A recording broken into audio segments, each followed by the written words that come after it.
Nous reprenons notre série dans l'évangile de Marc. Aujourd'hui, on avance, on commence dans le chapitre 9 de Marc. Donc ça s'appelle Traces parce qu'on suit les traces de Jésus verset par verset dans cet évangile.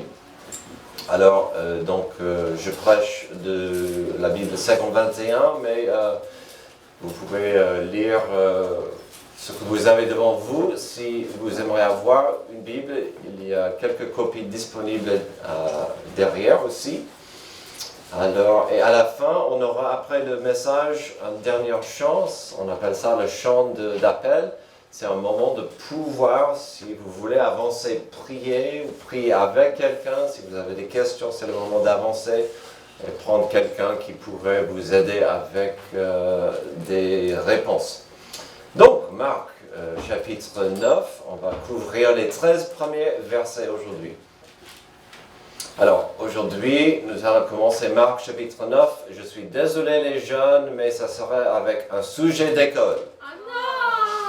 Je suis désolé aux lycéens, aux collégiens parmi nous qui n'ont pas envie d'entendre des mots comme maths, géographie ou sciences.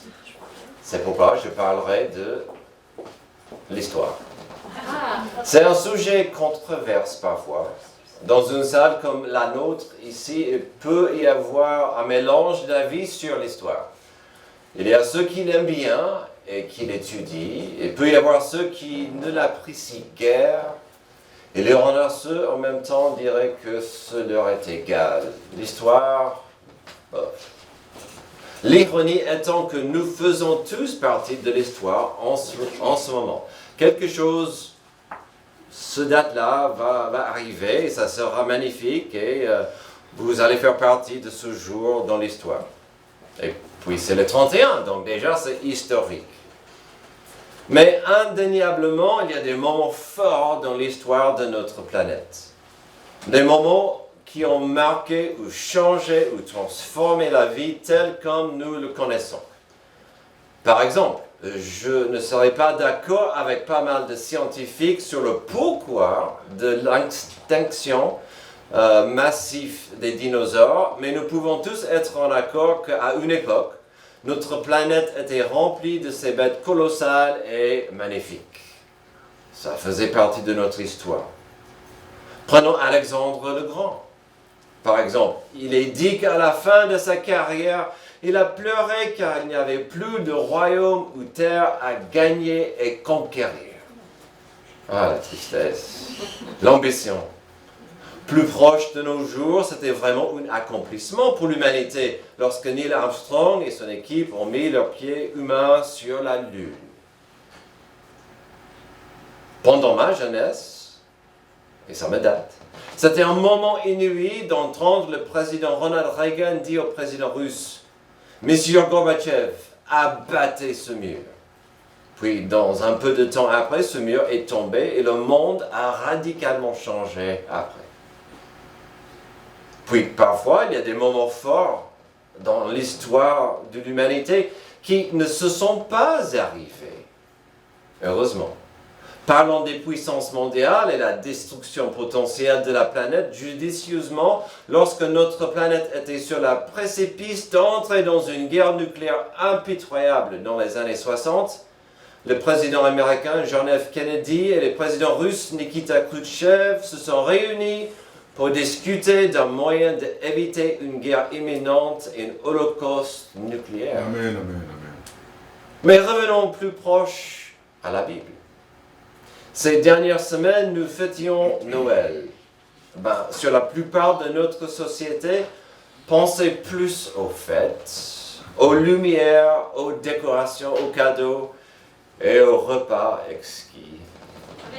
Amen. Mais nos 2 derniers dimanches, nous avons beaucoup parlé de l'importance de Emmanuel. Selon un des passages clés de Noël, nous voyons ce nom incroyablement profond et puissant. Matthieu 1, 21, 22. Elle mettra au monde un fils et tu lui donneras le nom de Jésus, car c'est lui qui sauvera son peuple de ses péchés. Tout cela arriva afin que s'accomplisse ce que le Seigneur avait annoncé par le prophète. La Vierge sera enceinte. Elle mettra au monde un fils et on l'appellera Emmanuel, ce qui signifie Dieu avec nous. C'est peut-être mon prénom préféré en français. Dieu avec nous, Emmanuel. C'est incroyable, c'est profond, c'est puissant. Je vous rappelle que le prophète en question était Ésaïe dans son chapitre 7, verset 14. Une prophétie faite 800 ans avant Jésus. Emmanuel, Dieu avec nous. C'est radical quand on y pense et les implications sont nombreuses et merveilleuses, mais... oui, je dis ce mot mais souvent ici. Si vous étiez là parmi nous pendant notre passage au 8e chapitre, nous avons trouvé un énigme commence à s'installer autour de Jésus. Il s'agissait de la question importante de qui était Jésus. Qui était Jésus-Christ réellement? Cela devenait lourd car les puissances culturelles disaient des choses incorrectes. Le petit roi Hérode disait, Jésus forcément... Je pense, il est Jean le Baptiste qui est revenu de la mort. Je pense que c'était sa voix de culpabilité, car il a fait tuer Jean le Baptiste. Et donc, il avait peur que Jean le Baptiste revenait de la mort. Et ça, c'était Jésus. Des pharisiens disaient par contre, non, Jésus, c'est un agent du diable. Il fait tous ses miracles par la puissance du diable. Et donc, il y avait ces questions, mais qui est vraiment Jésus? Comment il opère? Comment il fait ces choses? Puis même les 12 disciples, ayant vu des miracles incroyables et même impossibles, n'étaient même pas certains qui était Jésus. Certes, pour eux, il était le Messie, mais pour eux, cela impliquait plus de la puissance et la gloire politique. Jésus allait reprendre le trône de David et restaurer la gloire ancienne d'Israël en chassant des Romains du pays. Tandis que vers la fin du chapitre 8, nous avons vu Jésus en train de devenir très précis, très spécifique avec eux. Il leur a dit que malgré ce qu'ils pensaient, il est venu afin de souffrir en tant que sauveur du monde, avant de devenir le Seigneur sur le trône. Quand on ouvre notre chapitre aujourd'hui, on verra que les 12 disciples arrivaient à un moment clé. Parlons de l'histoire et des moments importants dans l'histoire. Je dirais même que l'humanité est arrivée à un moment capital. Si Jésus était vraiment ce qu'il disait, qu'il prétendait être, Emmanuel devait agir. C'est cela que nous allons découvrir dans nos moments ensemble. Dans le doute, dans l'obscurité du monde, Emmanuel a agi dans notre passage. Alors, auriez-vous de l'obscurité dans votre monde? Auriez-vous des doutes? Peut-être. Dans l'obscurité et le doute dans ce monde, il est rassurant de voir Emmanuel promet un aperçu de sa puissance. Verset 1. Il leur dit encore, « Je vous le dis en vérité, quelques-uns de ceux qui sont ici ne mourront pas avant d'avoir vu le royaume de Dieu venir avec puissance. » Quelle phrase lourde et remplie de possibilités. Que pensaient les 12 disciples de cela? On ne pouvait que imaginer, mais jusqu'ici, ils ont vu des miracles plus que merveilleux. Tout le monde a vu des miracles merveilleux, mais les 12 ont vu des choses que seul Emmanuel pouvait faire. Par exemple, ils ont vu que Jésus a calmé une tempête au chapitre 4 avec la puissance de sa parole. On a parlé de la parole ce matin à 10h. Au chapitre 5, il a ressuscité une jeune fille de la mort. Au chapitre 6, il a marché sur l'eau avant de calmer la tempête forte. après avoir vu des centaines, si pas des milliers de miracles, et ayant entendu la sagesse divine qui venait de la bouche de Jésus, les disciples devaient être contents d'entendre que certains pouvaient enfin voir la puissance du royaume arrive. Enfin, car Jésus en parlait constamment. Et les deux directions nécessaires pour faire partie du royaume à venir étaient constantes. Jean le Baptiste parlait des deux directions, et puis Jésus a pris le flambeau, il a dit, il n'a pas changé le message. Jean le Baptiste a dit, pour arriver au royaume, il faut la repentance. Il faut changer le chemin et prendre le chemin de Dieu. Il y avait une implication forte que la religion n'était pas assez. Il fallait la repentance. Ça, c'était la première direction. Deuxième, c'était de croire en Jésus. De mettre sa foi en Jésus-Christ. Et donc ça, c'était le message de Jean-Baptiste. C'était le message de Jésus après. Rien n'a changé. Et franchement, rien n'a changé depuis. Ce sont les deux messages. Changez de chemin, répondez-vous et acceptez croire en Jésus. Amen. Alors, que pensaient les disciples après cette déclaration? D'après tout, dans notre dernier passage au chapitre 8, Jésus a clarifié deux choses importantes sur son identité. Il n'était ni un agent du diable, ni Élie le prophète. Il était le Messie, le Sauveur. Le problème, bien sûr, c'était que les 12 voulaient un Sauveur terrestre, et Jésus devait expliquer qu'il est venu pour souffrir afin de sauver. Encore cette énigme, cette tension que nous avons vue il y a 2 semaines, le Messie glorieux et puissant ou le Messie souffrant et puni. Mais avec une promesse pour certains et pas tous, les 12 devaient avoir des questions sur cet avenir. Pourquoi Jésus a dit « certains d'entre nous verront la venue ». Est-ce que ça veut dire qu'on va quand même entrer dans une bataille, on ne va pas tous vivre? Certains vont mourir peut-être sur le champ de bataille. Qui va vivre? Qui va voir? Qui n'iront pas tout au bout? Il devait y avoir des questions. Qui seront ceux qui voient? Ce qu'ils n'ont pas compris, c'était la sagesse et le timing de Dieu. Parfois, Dieu ne nous donne pas tout ce qu'on demande ou souhaite. Il ne répond pas à nos prières comme on imagine ou souhaite. Dieu nous répond selon sa sagesse. Amen. Et pour ce qui est mieux pour sa grâce et la rédemption de nos âmes. Amen. L'histoire, Genèse jusqu'à Apocalypse, c'est l'histoire de la rédemption. De racheter le pécheur pour le rendre, comme on a vu la semaine dernière, les enfants adoptifs de Dieu. Et souvent, on entend Romains 8, 28, qui dit « Du reste, nous savons que tout contribue au bien de ceux qui aiment Dieu, de ceux qui sont appelés conformément à son plan. » Nous savons que tout contribue au bien de ceux qui aiment Dieu. Mais on oublie parfois que le contexte de cela, de ceux qui sont appelés conformément à son plan, le plan c'est la rédemption, de devenir de plus en plus comme Jésus, de suivre Jésus sur le chemin du disciple. Et donc oui, parfois Dieu ne répond pas comme on demande,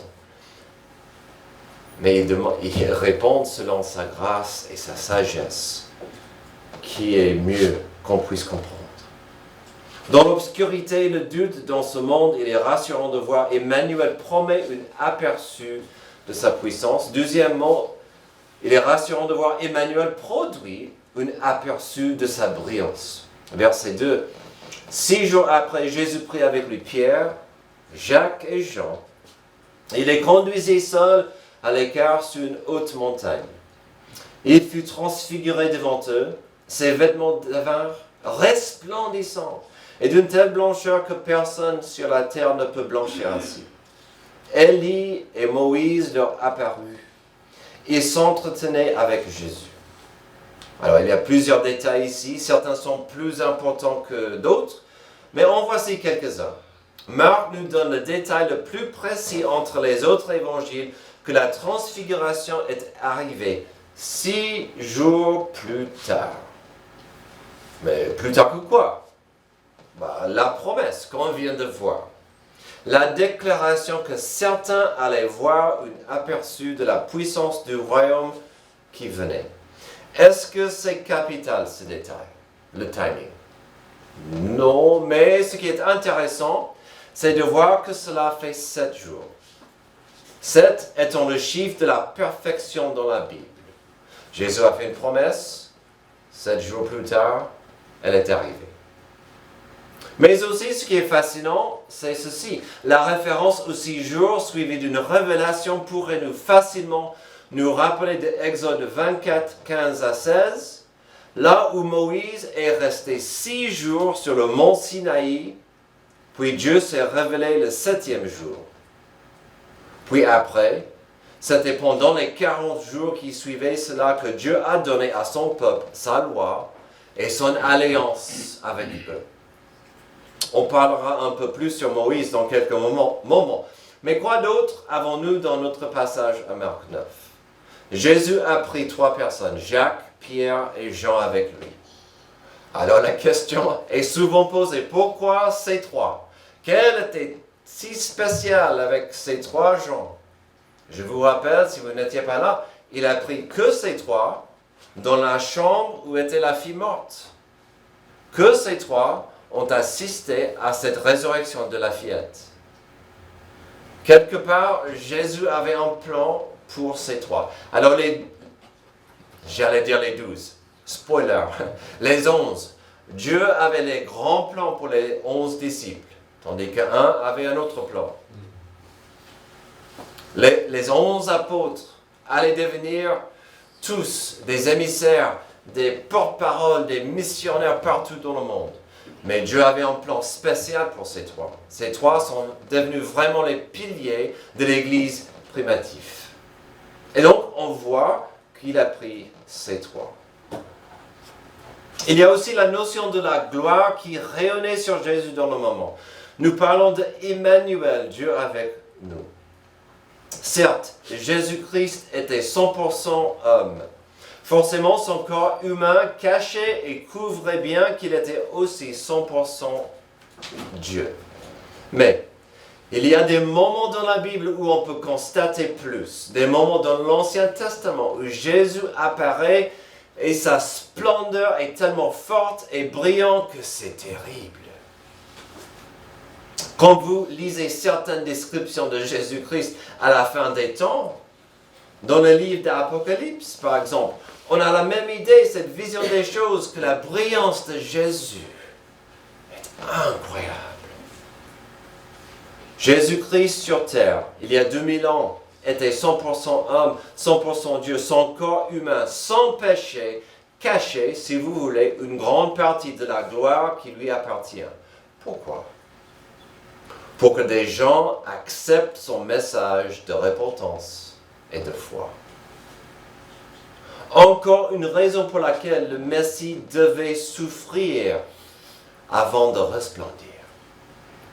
Mais dans ce moment, Dieu voulait que Jacques, Pierre et Jean comprennent sans hésitation que Jésus-Christ était Emmanuel, la lumière du monde pour blanchir l'obscurité et le péché qui nous maudit.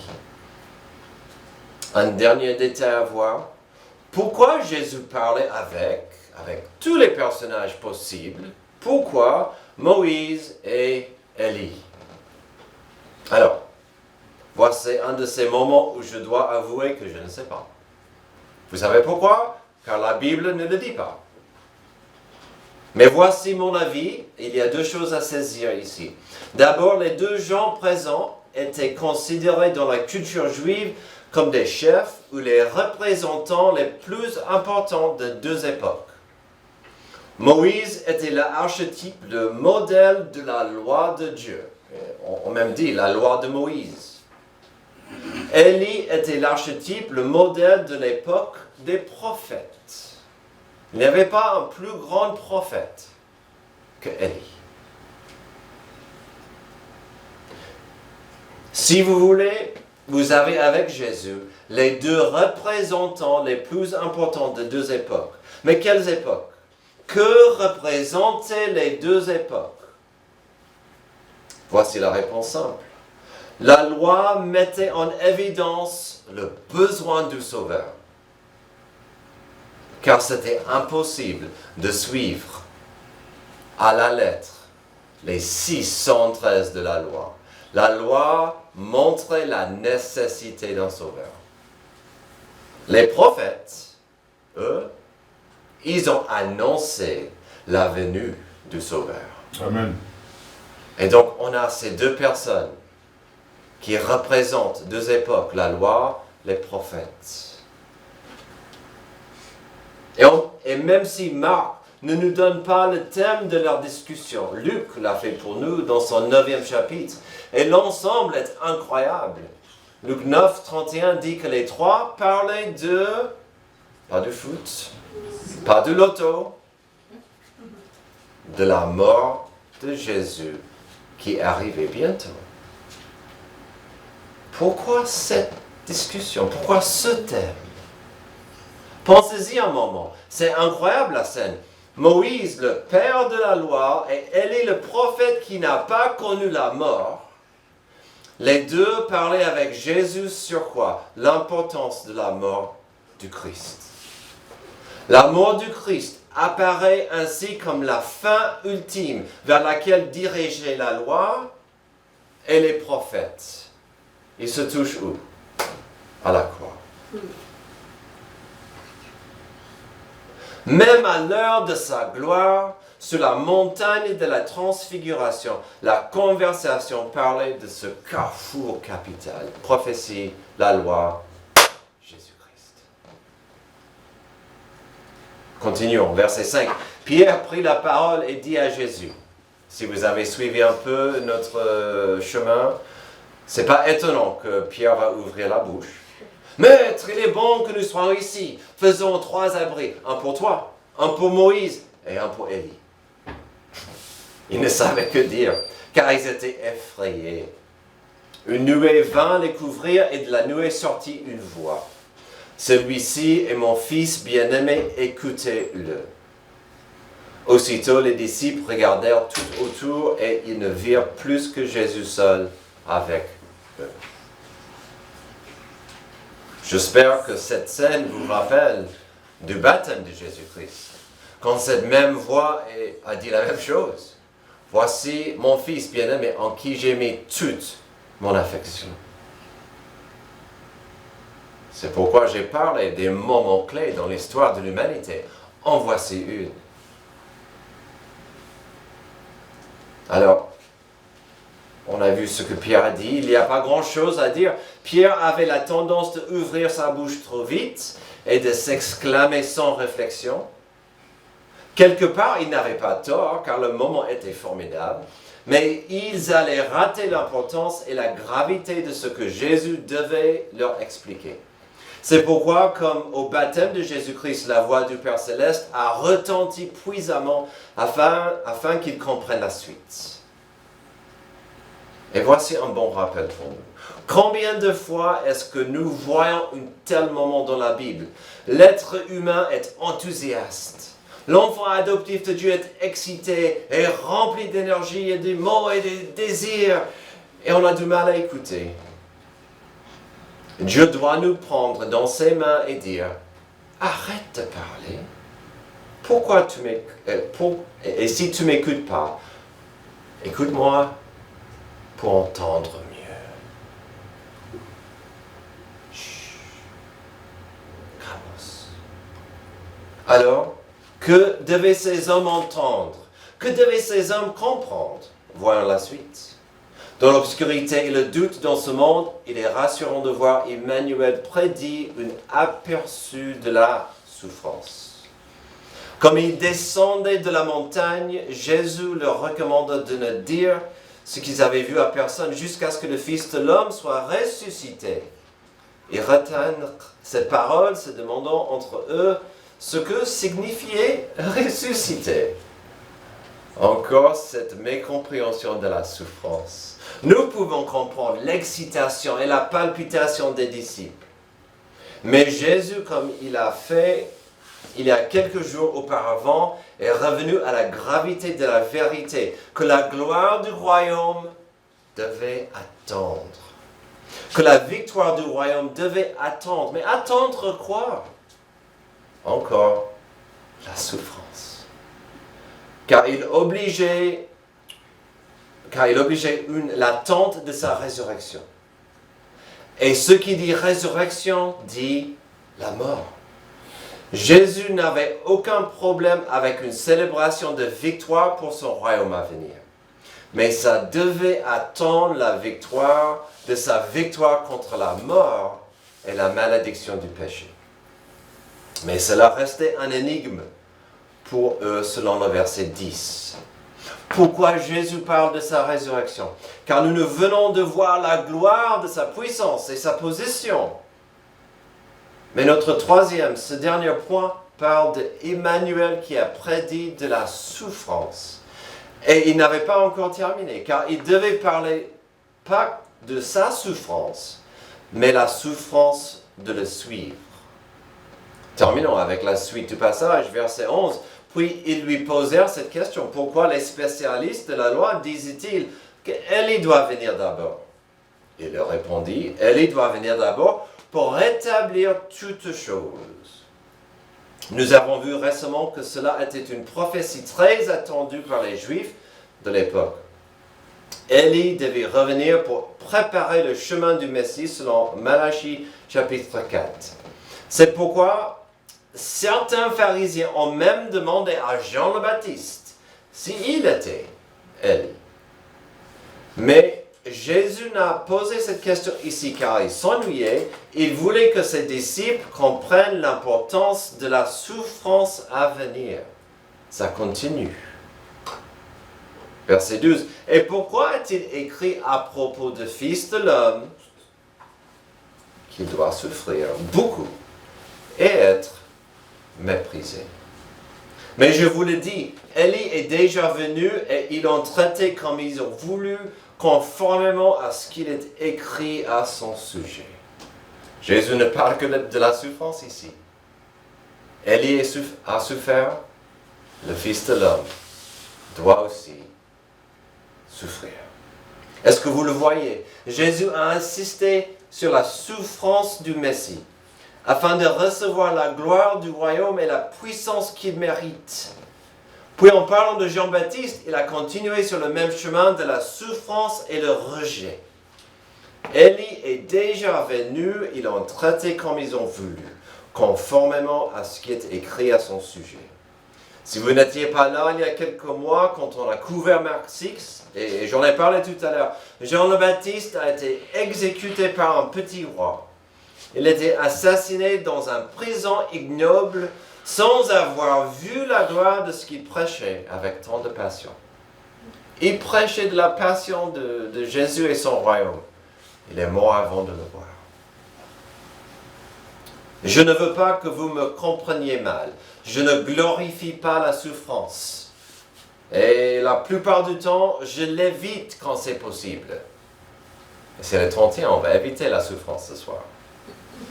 Mais en même temps, si Jésus-Christ osait s'appeler Emmanuel, il devait absolument passer par la souffrance. Il devait absolument goûter l'amertume de la douleur, le rejet, et même la malédiction de la justice de Dieu pour le péché. Comment Dieu pouvait oser dire qu'il vous aime s'il ne comprenait pas vos peines? Comment Dieu pouvait vous dire qu'il compatit avec vos souffrances s'il n'a pas souffert? Comment Emmanuel pouvait vous offrir de la paix et l'amour s'il n'a pas souffert le rejet et le mépris de autrui? Et Jésus-Christ n'a jamais péché. Mais la Bible dit qu'il a pris nos péchés sur lui quand il est allé à la croix. Si aujourd'hui vous connaissez la souffrance, si aujourd'hui vous avez le sentiment d'être seul et mal compris, je vous encourage à venir et découvrir comment Jésus-Christ, Emmanuel, peut et veut vous combler d'un amour et une paix qui est impossible à décrire et même comprendre. Comme nous avons vu il y a 2 semaines en Ésaïe 53, Jésus vous aime tellement qu'il a souffert à votre place. Pourquoi? Afin de vous offrir cette paix. Ésaïe 53, pourtant, ce sont nos souffrances qu'il a portées. C'est de nos douleurs qu'il s'est chargé. Et nous l'avons considéré comme puni, frappé par Dieu et humilié. Mais lui, il était blessé à cause de nos transgressions, brisé à cause de nos fautes. La punition qui nous donne la paix est tombée sur lui. Et c'est par ces blessures que nous sommes guéris. Amen. Cela, mes amis, est un amour pur et puissant. Un amour que seul Emmanuel peut nous offrir. Prions. Merci Père pour ce passage qui nous rappelle de la gloire que nous devons rendre à Jésus, de la puissance qui lui appartient, mais aussi l'importance pour Jésus de prendre nos péchés sur lui, de prendre ta justice sur ses épaules, de souffrir à notre place. Merci pour ce que Jésus a fait, pour cet amour qui a coulé sur la croix. Aide-nous à la saisir, aide-nous à l'apprécier et de vivre pour lui dans cette nouvelle année à venir. C'est dans le nom de Jésus que je prie. Amen. Levez-vous, on aura ce dernier